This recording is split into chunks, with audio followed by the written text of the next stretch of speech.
Pagkabukas pa nga lang namin ni Mrs. buti may benamano na agad. Pansit Canton Calamansi flavor nga pala mga idol ang in-order ng aming unang first customer. Madalas nga almusal may umu-order sa amin itong mga Pansit Canton mga idol. Masarap kasi ito almusalin lalo na kapag umaga. Ni-request nga pala ng customer namin dito na kung pwede daw yung noodles ay malambot-lambot yung pagkakaluto. Syempre dahil request ito ng customer, agad namin itong sinunod ni Mrs. Pinahalo na nga rin pala ito ng customer para nga daw kakainin niya na lang.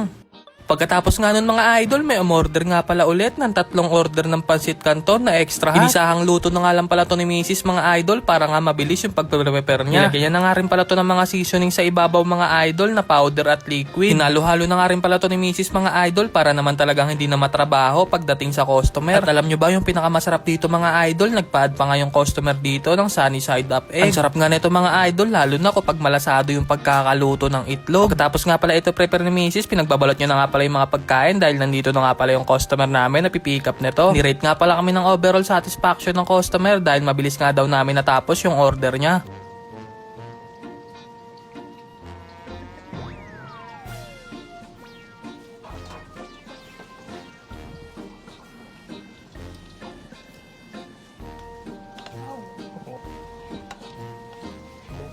Tatlong order naman ng siomay itong ina-assemble ni Mrs. mga idol. Nilagyan na nga pala to ng mga fried garlic dahil yun nga pala ang request ng customer. Ang dami nga pala nagtatanong sa comment section kung ano nga daw yung pabango na ini-spray namin dito sa mga siomay namin. Chili oil nga pala to mga idol na sobrang bango ng aromatics. At sa mga nagtatanong nga po pala mga idol kung saan namin nabili yung toyo na ginagamit namin sa mga siomay namin. Available nga pala itong select toyo o di naman kaya yung mga suka sa lahat ng grocery store.